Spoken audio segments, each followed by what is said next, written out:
importante la publicación de los edictos. ¿Por qué motivo?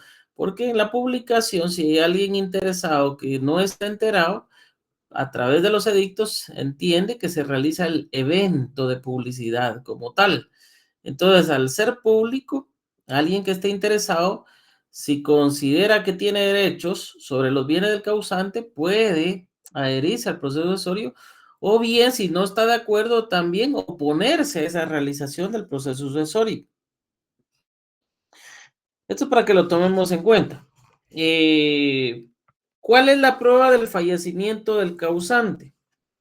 ¿Cómo vamos nosotros como notarios a solicitar la documentación necesaria, pues, para entender que efectivamente se puede empezar a radicar un proceso sucesorio? De acuerdo al Código Procesal Civil y Mercantil, el artículo 450 establece: sin perjuicio de que los interesados obtengan la declaración judicial de otros derechos que pudieran haber emanado del fallecimiento del causante o de su muerte presunta, el proceso sucesorio determinará cuando menos el fallecimiento del causante o su muerte presunta. ¿Qué quiere decir esto?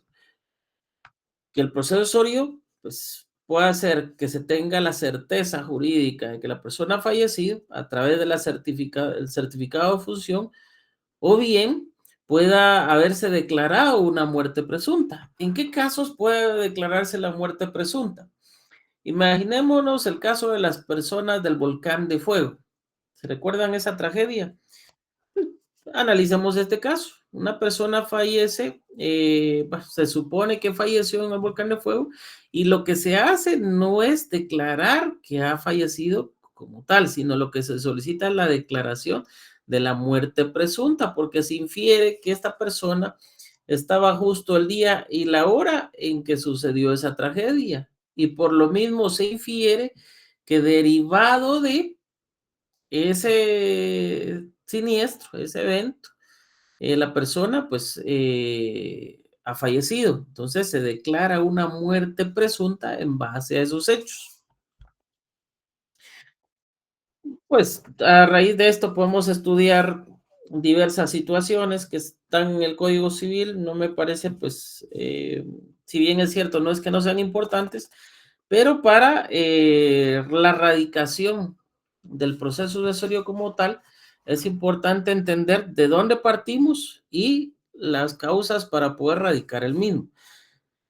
¿Cuál es la competencia en primer escalón para poder conocer, tramitar y resolver un asunto en jurisdicción voluntaria como lo es el proceso sucesorio? Entonces acá, si lo vemos desde el punto de vista de la competencia judicial, tenemos que recordar que la competencia o la jurisdicción de forma añeja le corresponde a los órganos de justicia. Entonces, ¿en dónde se realizará la radicación de la sucesión? Al tramitarse judicialmente. Si es judicialmente, es un tema que pues, puede sonar complejo, porque la mayoría de veces hemos visto más el tema notarial. Existen diferentes posibilidades de dónde se va a radicar el proceso sucesorio. Podría ser el lugar del fallecimiento del causante, porque es dependiendo del juzgado donde lo vamos a radicar. Ahí va la jurisdicción de a qué juzgado vamos a presentar o vamos a solicitar que se radique el proceso sucesorio. Puede ser el domicilio del causante, o bien puede ser el domicilio del sucesor. Otro criterio que también se puede tomar podría apuntar que es donde se encuentren los bienes que forman la masa hereditaria. Sin embargo, pues, ¿cómo vamos a despejar estas dudas? Si gustan, el artículo 21, por favor, del Código Procesal Civil y Mercantil, Decreto Ley 107, y subrayan ese artículo.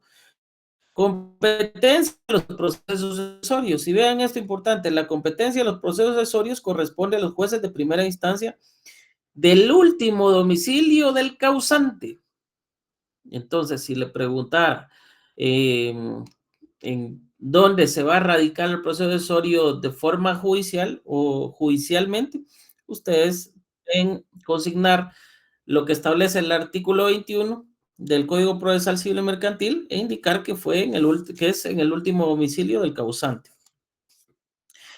A falta del domicilio, es decir, no está establecido el domicilio como tal, el juez de primera instancia del lugar en que exista la mayor parte de los bienes que formen la herencia, es decir, segunda opción.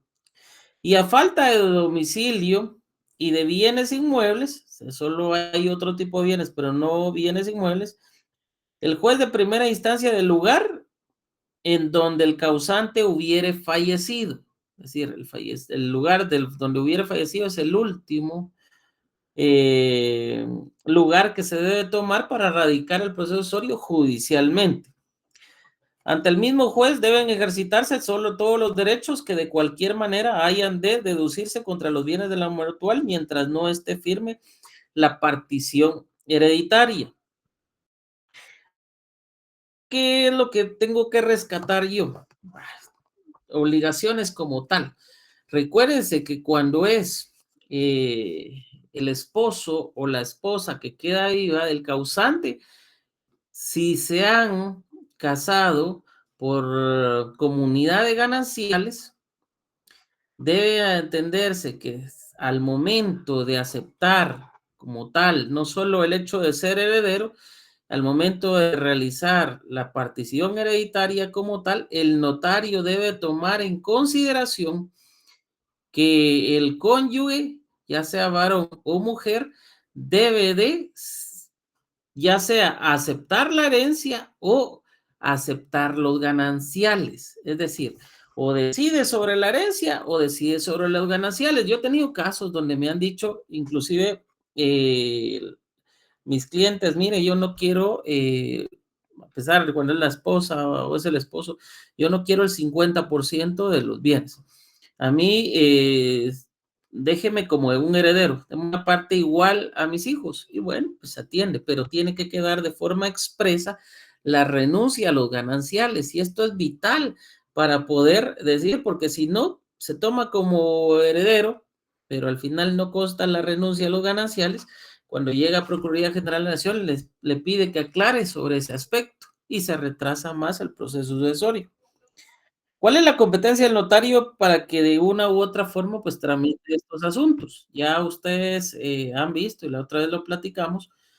De hecho, el proceso sucesorio es uno de los tres primeros asuntos que constan en el Código Procesal Civil y Mercantil, Decreto Ley 107, donde se le da facultad también al notario para conocer, tramitar y resolver asuntos de jurisdicción voluntaria. E inicialmente hay tres. Uno de ellos es el proceso sucesorio.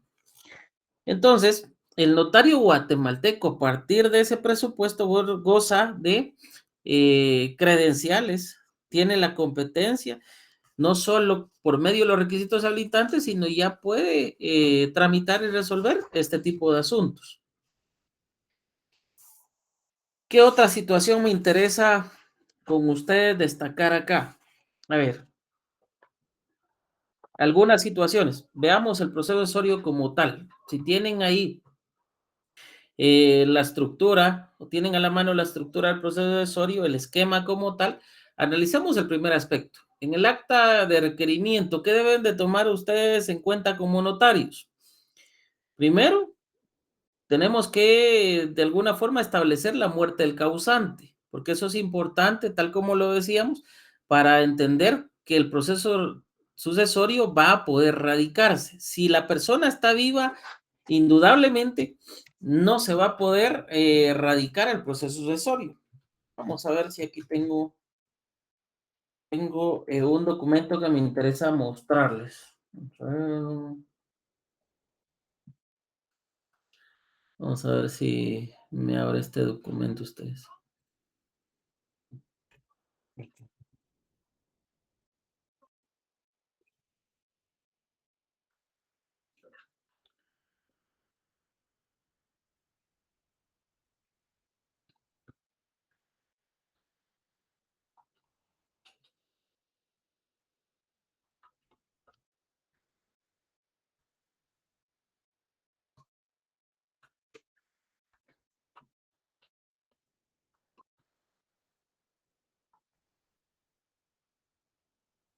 Bueno, vamos a tomar el primer documento a analizar para entender cuál es el evento en sí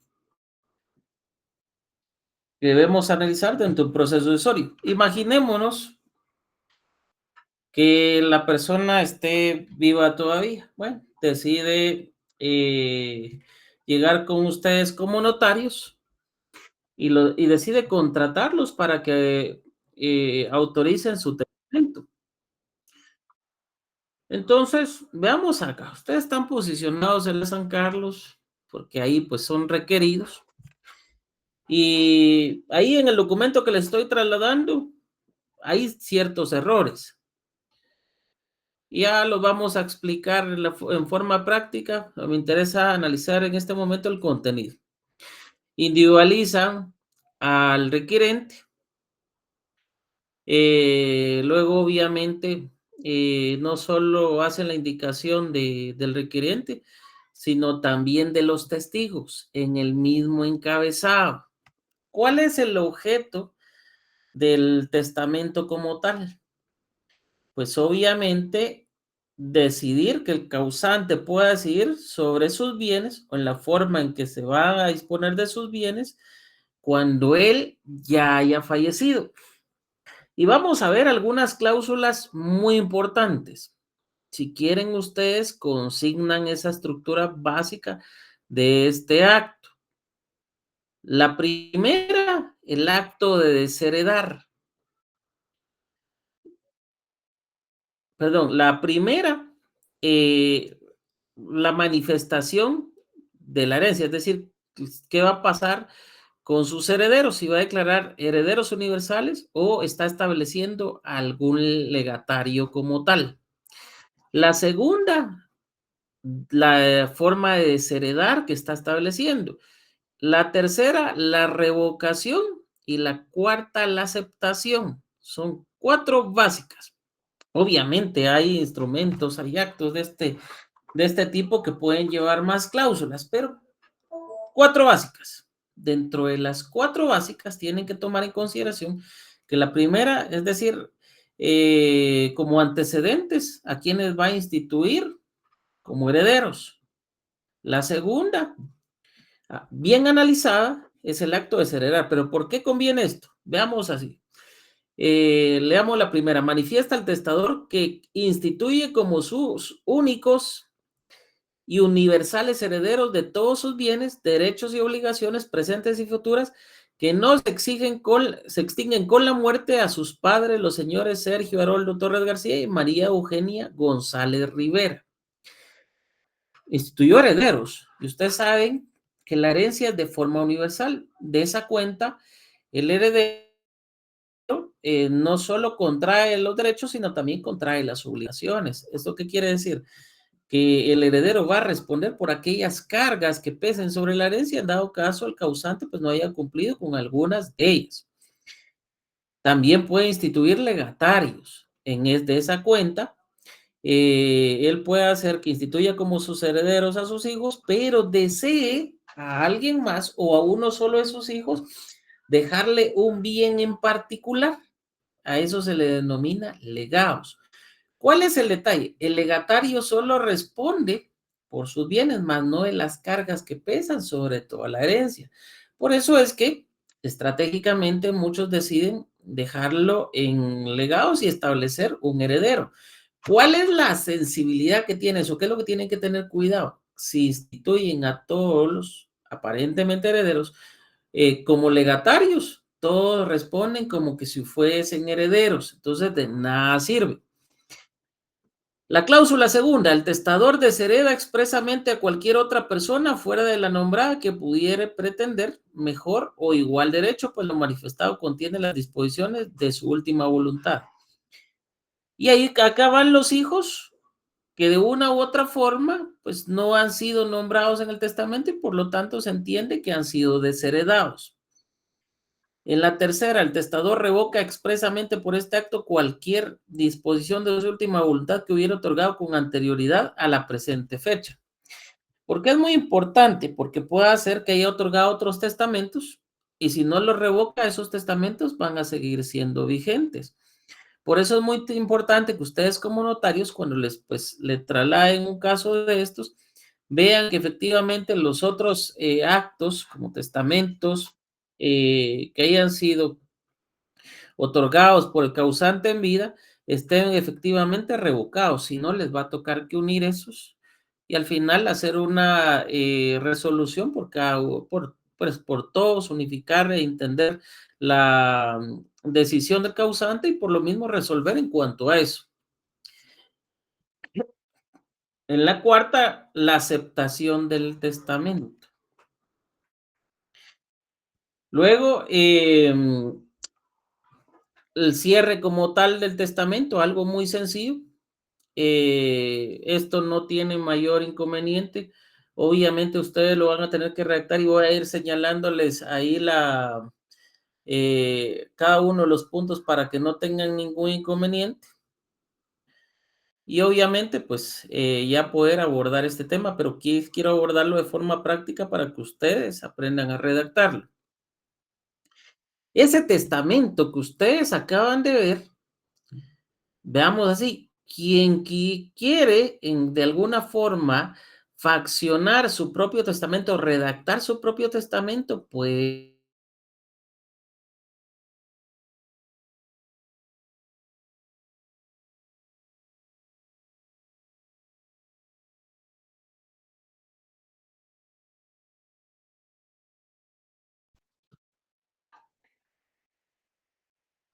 perdón, creo que se interrumpió la señal momentáneamente.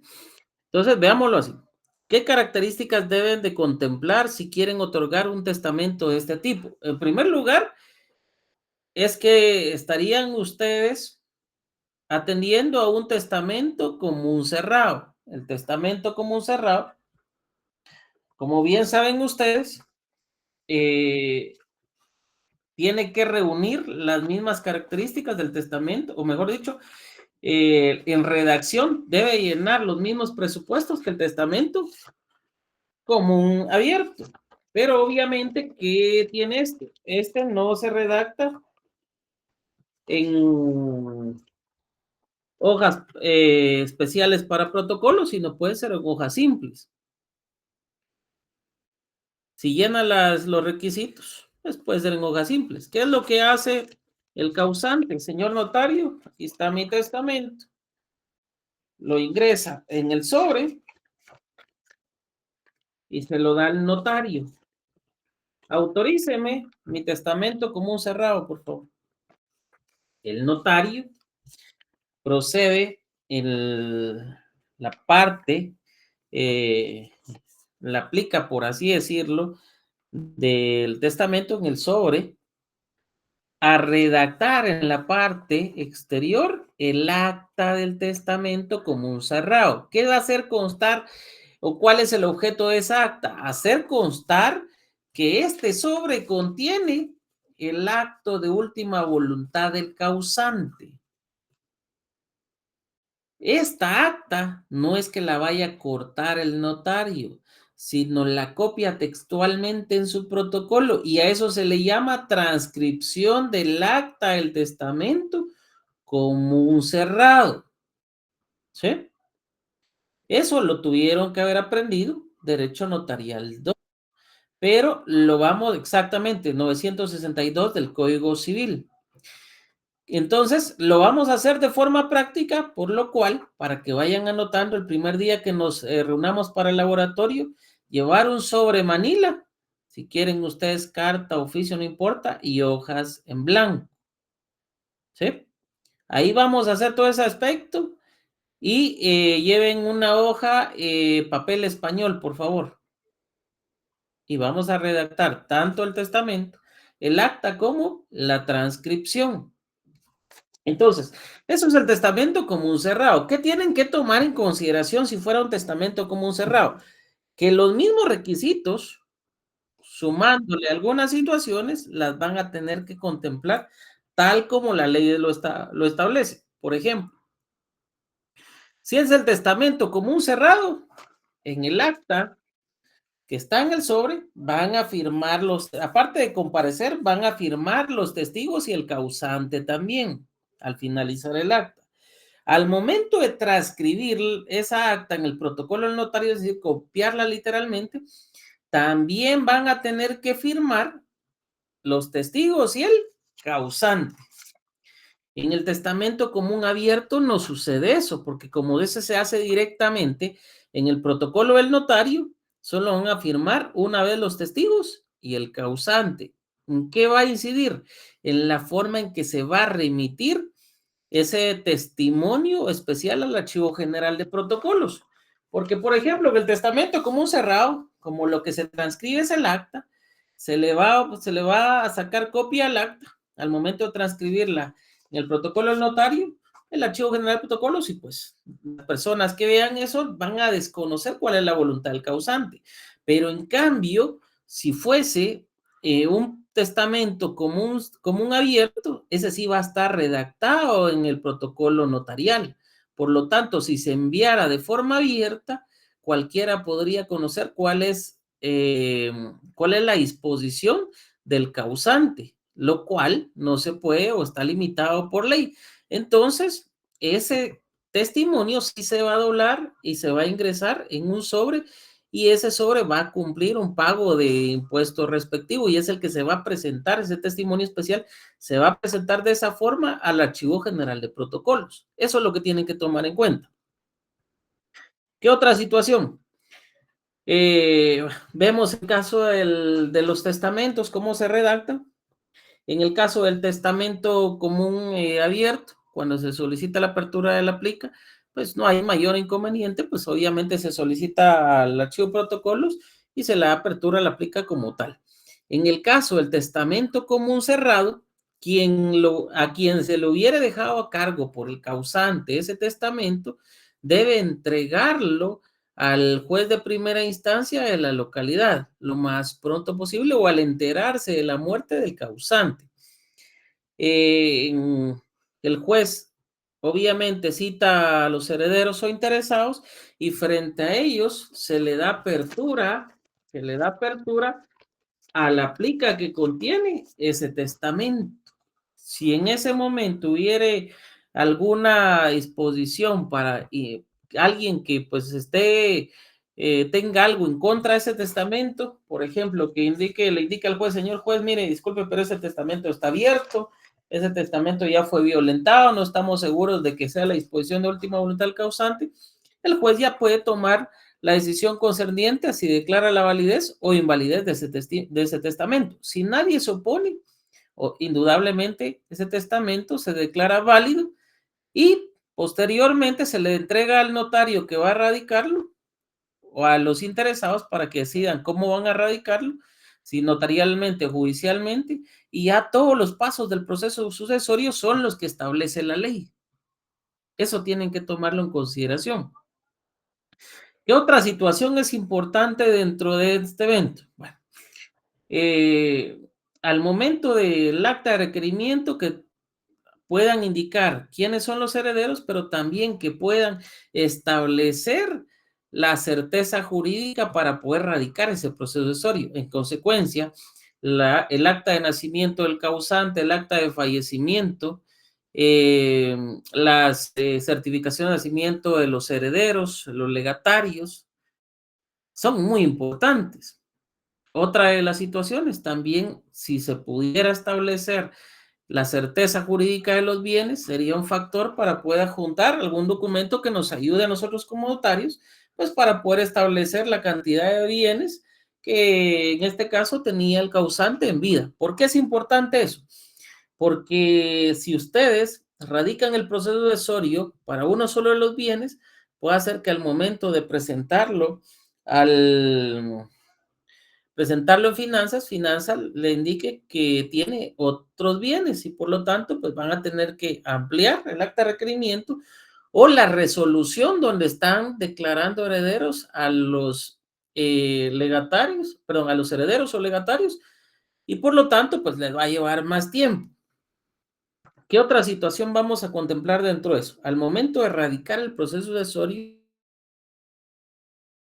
accesorios les va a indicar, cuando ustedes dan el aviso, que se debe hacer dentro de los 8 días siguientes de radicado al mismo, les va a indicar Si pueden ya iniciar con eso, es decir, no solo presentar el aviso, sino tienen que ir a recogerlo y que ustedes son los notarios que van a radicar ese proceso sucesorio, pero tienen que esperar esa resolución del registro. Si el registro les informa que hay otro notario que está radicando eso, ustedes se deben abstener, indicarle a los herederos interesados que se han comunicado con usted, indicarles el nombre del notario para que ellos puedan establecer qué está sucediendo, o ustedes comunicarse con el notario y decirle, mire, señor notario, a mí me pidieron radicar este procesorio, entonces, por favor, tal vez usted me puede explicar por qué usted aparece todavía como notario radicante. Eso puede establecer por si ellos, pues, de alguna u otra forma ya lo llevaban con otro notario y lo que quieren, pues, es evitar el pago de sus honorarios y de cuenta a eso, pues, no caer en una falta ética profesional. Posteriormente, los informes, la solicitud de informes a los registros de la propiedad. Ello se da porque el notario al momento de redactar el testamento, de autorizar un testamento, si fuera abierto o fuera cerrado, no importa las circunstancias, debe dar aviso a los registros de la propiedad que el causante ha otorgado testamento o donación por causa de muerte. De esa cuenta, cuando uno como notario está radicando un procesorio y solicita los informes a los registros de la propiedad, estos le van a indicar si ha estado otorgado un testamento o bien en vida el causante otorgó donación por causa de muerte. Muy importante. Posteriormente, bueno, solicitamos informes, los edictos. La publicación de los edictos, eso es muy importante. El avalúo fiscal. El avalúo fiscal debe ser por un valuador autorizado por finanzas. El avalúo indudablemente, tal como lo establece el término, es un avalúo fiscal. Por lo tanto, el valor va a ser autorizado correspondiendo a la tasa que las municipalidades tengan prevista. En consecuencia, no va a ser un valor real o comercial, sino va a ser un valor no solo tomando en consideración el valor del bien, sino el porcentaje aceptado municipalmente para poder estipular este tipo de evaluaciones. Aquí hay ciertas situaciones, que es lo que uno ve en la práctica. En la práctica he visto a varios colegas que han recurrido a personas que muchas veces no son ni arquitectos ni ingenieros, mucho menos valuadores autorizados, pero que ellos trabajan de común acuerdo con las municipalidades. ¿Qué es lo que sucede? Le suben o justiprecian el valor del bien más alto. ¿En qué puede afectarlo en qué puede afectar a los herederos o legatarios? Cualquiera pensaría, pues no es mucho el valor porque se aumentó unos cuantos miles, pero cuando ya vemos al pago del UCI, indudablemente va a tener que pagar más el impuesto único sobre inmuebles. Entonces, sí, afecta de una u otra forma. Yo les solicitaría o les diría a ustedes que se abocaran a evaluadores autorizados que no hubiesen pactado con la municipalidad para que esto no les afectara en mayor sentido como herederos o legatarios. ¿Por qué es muy importante eso? Tal vez usted dirá, es que yo no soy el que va a pagar, sino es mi cliente. Claro, pero nosotros como notarios siempre tenemos que buscar la mayor fiabilidad para nuestros clientes y no que resulten afectados. Esto va a hacer que lo sigan contratando. Bueno, las publicaciones. Es muy importante indicar en la publicación qué tipo de procesos sucesorios están radicando.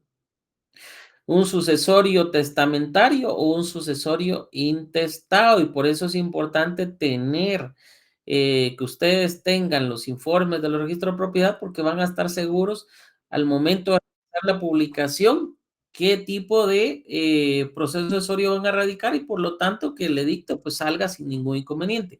¿Qué sucede si no hacen eso? Porque he visto publicaciones erradicación del proceso sucesorio extrajudicial y solo así, sin indicar si es testamentario o intestado. Y cuando llega a Procuraduría General de la Nación, esta les solicita ampliar en ese aspecto para que se tome en cuenta. Yo sé que es una cuestión de fondo, máximo si ya se llegó al final de la parte notarial para que solo la Procuraduría General de la Nación dé dictamen y el notario pueda resolver, yo pensaría que es algo injusto, pero son criterios, y porque podríamos decir, pero es que al inicio, ¿cómo voy a saber yo si es testamentario o intestado? Bueno, los herederos normalmente le indican a uno si hay testamento o no hay testamento. Ese es un parámetro. Pero concuerdo en que podría ser quizás una exageración legal, porque al final lo que decía si es intestado o es extrajudicial es la forma en cómo se va a resolver al final del proceso. Por eso considero que es un aspecto engorroso, no tan fundamentado para solicitar eso, pero que en la práctica pues debemos atenderlo para que no cause tanto problema. Bueno, tenemos eso. ¿Qué más vamos a tener? Las diversas actas que vamos a encontrar. Vamos a encontrarnos con la redacción, que es muy importante, de, del acta de inventario, que quizás podría yo, en atinada consecuencia, decirles que es la única acta que va a contemplar números de forma expresa. En el acta de inventario deben de consignar también cuál es el valor de aquellos pasivos que va a tener la radicación de ese procesorio. En consecuencia, también van a consignar cuál es el valor de ese proceso sucesorio. Indudablemente y notarialmente muchas veces no se consigna el valor real, pero se hace para lo que se tiene que deducir de ese procesorio y que es la carga que van a tener los herederos o legatarios. También el acta de junta de herederos. El acta de junta de herederos, la importancia es que si un heredero renuncia a su herencia, lo haga de forma expresa para que no haya ningún problema al momento del autodeclaratorio de herederos, ¿sí? No es solo que indique, es que renuncio, es que no llego. Indudablemente tiene que haber una advertencia para que esta renuncia se haga de forma expresa. En el autodeclaratorio de herederos, cuidar esos aspectos técnicos antes mencionados, que ya vamos a ver de forma práctica, para que no tengan ningún problema al momento de presentar el expediente en la Procuraduría General de la Nación y que no se los vayan a rechazar. Aspectos muy importantes. Por ejemplo, cuidar también en el caso de las mujeres los apellidos de casada, porque puede hacer que en el DPI tengan apellido de casada, pero en el certificado DPI o veámoslo así, en el cause problema el certificado de nacimiento y entonces una variedad entre el nombre que si bien es cierto, podemos establecer que las mujeres o el apellido del cónyuge varón al que tiene el derecho la mujer, tal como lo establecemos, es un derecho en muchas circunstancias por criterios registrales o de alguien más, puede generar confusión. Y esto sí, esto nos puede llevar a una enmienda que posteriormente nos puede causar problemas incluso registralmente. Por eso es que su servidor, en muchos casos, cuando realiza un documento, un contrato que se va a operar en el registro de la propiedad, si no es necesario consignar el apellido de la mujer casada, yo les digo, mejor no lo haga. Porque sucede que la mujer muchas veces se separa y sin embargo, posteriormente decide vender el bien y al aparecer consignado el apellido de como si estuviera casada en el registro de la propiedad, esa venta le va a causar inconvenientes y difícilmente la va a poder realizar como tal, sino va a tener que consignar nuevamente su apellido de casada. Entonces, para evitarse ese tipo de dilataciones e inconvenientes, muchas veces le digo, usted decide si hace uso de su apellido de casada o no. Obviamente muchas mujeres dicen, no, yo ponga mi apellido de casada. Pues bueno, ya hecha la advertencia, ya no hay ningún problema. ¿Qué otra situación debemos de contemplar cuando nosotros vemos una erradicación del proceso sucesorio como tal? Y esto es fundamental. aquellas cesiones de derechos hereditarios que se hubieran hecho o que en algún punto se pudieran hacer. Hace unos días llegó a mi oficina un caso en específico. Sí, Mónica. Perdón, licenciado, solo me quedó una duda. Buenas noches. Claro. Con respecto a los problemas que dice que pueden llegar a tener las personas que consignan su apellido de casada, ¿qué tipo de problemas podría tener? Digamos que no se pueda completar el proceso, que se tenga que hacer, no sé, una identificación eh, de persona, o cuáles serían como esas consecuencias. Sí, pudiera ser una identificación de persona, pero más que eso, si al momento de comparar los documentos que le dan la calidad de heredero o legatario, se determina que hay diferencia en el nombre, eso retrasaría el proceso. Por si fuera poco, imaginémonos que se opere. Si se operó con el apellido de Casaba, se hizo la transmisión del derecho de propiedad del causante. A futuro puede conllevar una situación de que cuando quiera disponer de esa parte que le corresponde sobre el bien, pero aparece su apellido de Casada y en otro de los documentos oficiales, imaginemos que se haya separado, ya en su DPI ya no está el apellido de Casada, sino se casó con alguien más. Eh, Cuando se distribuyó la herencia, estaba como de León, pero posteriormente se separó y se casó con alguien más y ahora es de Urrutia. ¿Qué va a suceder? Sencillamente el registro de la propiedad le va a decir, mire, disculpe, pero no es la misma persona, por lo tanto no tiene, se suspende la presente inscripción porque la señora tal y tal no tiene derechos sobre el bien y le suspenden eso.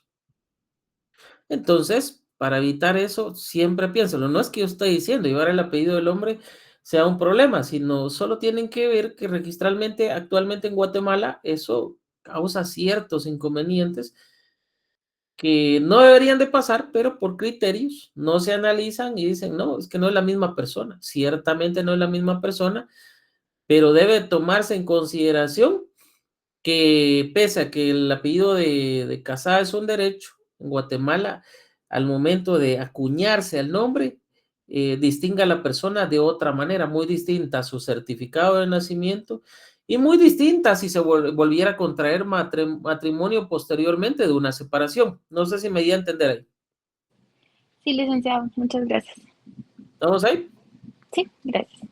Ok.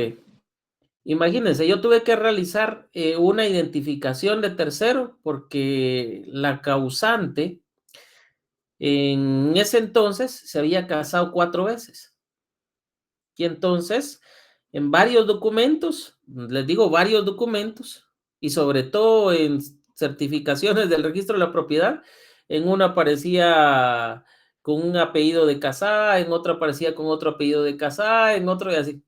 4, 4 veces se casó. Y tenía varios bienes, por lo menos le dejaron bienes, ¿verdad? Entonces, ese es el detalle.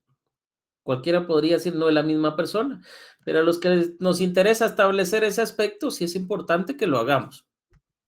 Bueno, cuestiones muy prácticas.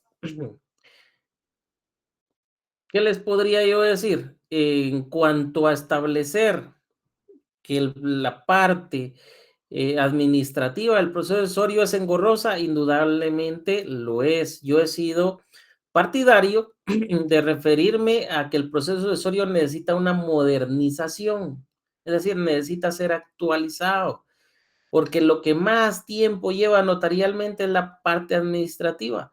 Muchas veces están 2 hasta 3 años, hasta más en la parte administrativa, porque las instituciones son tardadas para decirle al notario, mire, lo que tiene que pagar son 600 quetzales, 700 quetzales. O sea, es mucho el tiempo. Ya no debería ser, por ejemplo, finanzas como tal, ni la Contraloría General de Cuentas, porque ya está la SAT, la que debería atender a cobrar ese impuesto. Obviamente regularizado como tal, ¿sí? Aparte de, tampoco soy partidario de un impuesto como tal hacia eso. ¿Por qué? quizás es discutible. Muchos dirán, pues es que hay un impuesto, son nuevos herederos. Está bien, pero el causante en vida ya pagó por ese bien, ya estuvo cumpliendo con la carga de ese bien. Entonces, el acuñarle un impuesto a los herederos, que si bien es cierto, no son el causante, es generar una doble o múltiple tributación. Para los que están interesados en estudiar derecho tributario, díganme si no hay una posibilidad de una doble o múltiple tributación ahí. ¿Por qué si el causante se va a cobrar más impuestos sobre el bien? ¿Por qué sobre algunos aspectos? Imagínense, ustedes tienen un bien, van a vender ese bien. Para venderlo, a ese bien, esa venta se le va a acuñar el 3% o el 12%, dependiendo si es su primera, segunda o tercera venta, ¿sí? Entonces, van a pagar un impuesto sobre eso. Esa carga la tiene el propietario. El propietario en vida, si quiere permanecer con ese bien, debe pagar el impuesto único sobre inmuebles, el IUCI, y todas las cargas que conlleve ese bien. Pero él decide disponer de ese bien estando en vida. Al momento de disponer, les pregunto, ¿cuál es el objeto de generar un impuesto que lejos, muchas veces de ser realista, pueda generarle una carga a los herederos o legatarios? Entonces, aparte, vean ustedes la fecha en que entró en vigencia la Ley de Herencia, Legados y Donaciones. Para ese entonces, vean ustedes si ya existía la Superintendencia de Administración Tributaria. No lo estaba. Las facultades estaban en la Contraloría prácticamente General de Cuentas. Entonces, necesita una reforma, ese proceso necesita una modernización que debe atenderse. ¿Qué es lo que necesitamos? Entender esos aspectos que son básicos del proceso accesorio, y alguien me dirá, licenciado, transferir el dominio de los bienes del causante. Perfecto, yo lo entiendo, pero también hay que entender que todo asunto de jurisdicción voluntaria siempre está sujeto a una revisión por parte de los órganos de justicia. No causa el efecto de cosa juzgada. Es decir, una vez ya causa el efecto de cosa juzgada, ya no puede ser revisado otra vez. No, los asuntos de jurisdicción voluntaria sí pueden ser revisados posteriormente. ¿Ya? ¿Estamos ahí? Entonces, ¿qué es lo que necesito yo? Ya les trasladé una hoja de trabajo. Esa hoja de trabajo van a organizarse en grupos de 10. Si quieren, háganlo por afinidad. Yo les diría, no integren a alguien que no está dispuesto a trabajar porque yo les voy a pedir una hoja de cumplimiento. Si ustedes le ponen que alguien de sus compañeros ha participado y no lo ha hecho, yo voy a calificar también eso. Otro aspecto, van a tener que elegir a un coordinador y a un subcoordinador o coordinadora o subcoordinadora, según sea el caso, como ustedes quieran, porque cada uno me va a entregar su trabajo, ¿sí? Es un trabajo por persona, no es por grupo. ¿Estamos ahí? Entonces, ¿qué es lo que les voy a pedir con eso? Los grupos, ¿para qué les van a servir? Para que se puedan reunir y puedan discutir la redacción. Tienen libertad de redacción, pero cuidando ciertos elementos. En consecuencia, si ustedes se quieren acercar al Archivo General de Protocolos a pedir copia de algún documento, lo pueden hacer. Yo no tengo ningún problema. Si ustedes quieren acercarse con algún colega, algún notario que les pueda ayudar, yo les diría, háganlo. No hay ningún problema. Hay algunos asuntos que al momento de revisarlos uno dice, bueno, al notario se le pasó esto y el otro, pero para eso nos sirve la clase, para ir aprendiendo y para que ustedes hagan ver sus dudas. Son 3 asuntos prácticamente, pero vean, les estoy pidiendo un proceso sucesorio, ya sea testamentario o intestado. Yo les voy a decir a cada grupo, primero ahorita fórmense en grupos y yo les puedo decir cuál van a redactar, si el testamentario o intestado, y les voy a dar el caso en específico. Posteriormente, les voy a asignar, de acuerdo a su grupo, uno de los asuntos de jurisdicción voluntaria para que lo redacten. Y posteriormente, necesito que me hagan un pequeño proyecto de ley de asuntos, de ampliación de asuntos de jurisdicción voluntaria. Espero que no todos me pongan los mismos, pero considero que alguien o más de algunos se van a poner de acuerdo, o por lo menos van a decir, es que el divorcio por mutuo consentimiento, el divorcio voluntario, es posible que lo encuentren varios trabajos, pero si van a tener, no pueden ser tan iguales, sino van a tener una que otra diferencia, ¿sí? Voy a encontrar algunos asuntos que me digan, es que esto también tiene que ser jurisdicción voluntaria, y por lo tanto los vamos a contemplar ahí. Yo les diría que lo analizaran muy bien para poder presentarme algo que realmente valga la pena. Y no solo redactar por redactar, porque a veces redactan a último tiempo. Y yo digo, ahora entiendo por qué cuando algunos llegan al Congreso, pues, esa redacción deja mucho que desear a ustedes. Deja mucho que desear. En una ocasión me reuní con un colega que pues me había ofrecido a la institución donde yo estaba apoyarnos con ciertas cosas dentro de una ampliación de un proyecto de ley que estaba en una ley penal, y me dejó mucho que desear esa redacción. Entonces, pero hay cosas que uno ya no le puede corregir a algunas personas. Yo esperaría que en su caso ustedes realmente se reunieran para ponerse de acuerdo en cuál va a ser la forma básica de redacción de esos asuntos. Y yo no me enojo con que uno redacte de la misma forma que otra o tenga el mismo contenido que otro, pero obviamente cambiando ciertos aspectos, como el nombre del notario, como el nombre de los herederos o legatarios, como el nombre de los requirentes. Yo no tengo ningún problema, pero obviamente que se pongan de acuerdo, que lo discutan, no que se queden únicamente con lo que leen o minutas que copian. Yo sí les voy a pedir que critiquen lo que van a hacer, que discutan lo que van a hacer. Entonces ya vamos a empezar con los aspectos prácticos, con los talleres, pero esta parte en algún momento los voy a dejar solos para que ustedes tengan capacidad de discusión. Si hay alguna duda con esto, léanlo. Si hay alguna duda, las planteamos. Me hubiera gustado que la clase del día de hoy hubiera sido de forma práctica, porque les tenía unas pequeñas hojas de trabajo ahí.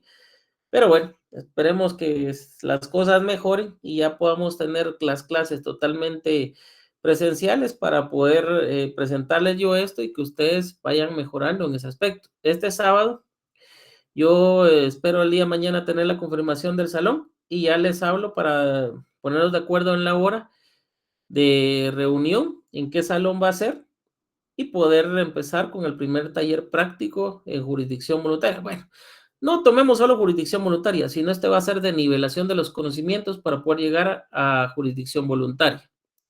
Entonces los dejo el día de hoy, que descansen, espero que hayan llegado bien a sus casas después de este tormento de los bloqueos, y pues nos vemos el siguiente día de clases. Feliz noche. Gracias, Lee. Feliz noche. Feliz noche, licenciado. Feliz noche, licenciado. Feliz noche. Feliz noche, licenciado.